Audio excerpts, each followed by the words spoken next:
Now, let's talk about The Verge. Anyways, the real thing that I want to talk about is an article that they just came out with titled The Best Microphones to Start Podcasting With. And let me go ahead and share their list with you because it is pretty insane.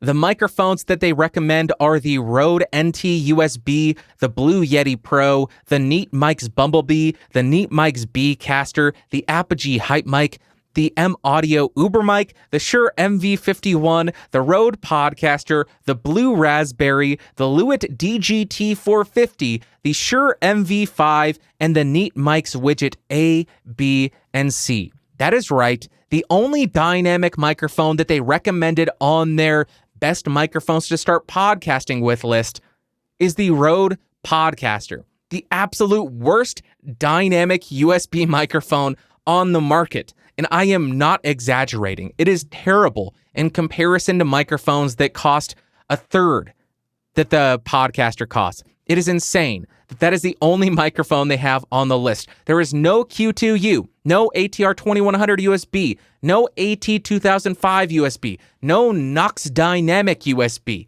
nothing, no XLR microphones at all, less the Blue Yeti Pro, which I don't view as an XLR microphone.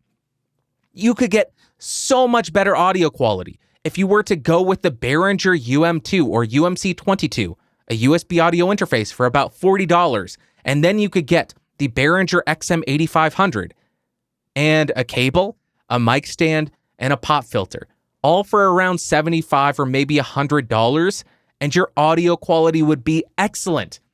But no, they're not going to recommend that. They're just going to recommend you 10 microphones that are all condensers and one dynamic microphone that is pretty trash.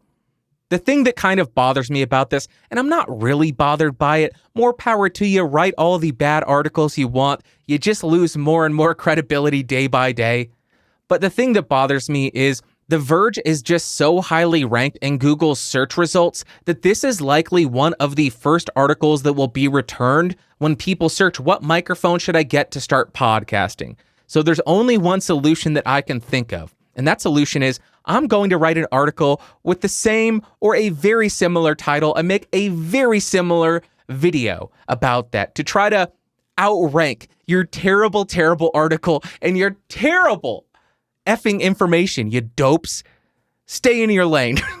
I don't mean that. I honestly don't mean that. Write all the bad articles you want because then it gives me something to talk about and gives me ideas for videos and articles that I can write. So thanks for the idea, The Verge. I appreciate you. And back to the Vlad thing, I am actually, in all seriousness, happy that somebody over there is adopting a good review practice where they provide demonstration of the microphone that they're reviewing, and it allows people the opportunity to say, I disagree with your assessment, or I agree with your assessment, rather than just trusting everything that comes out of their mouths. So Vlad, as hard of a time as I was giving you, I do appreciate that you are going that route. It is nice to see somebody at a larger outlet adopting that practice. Keep up the good work.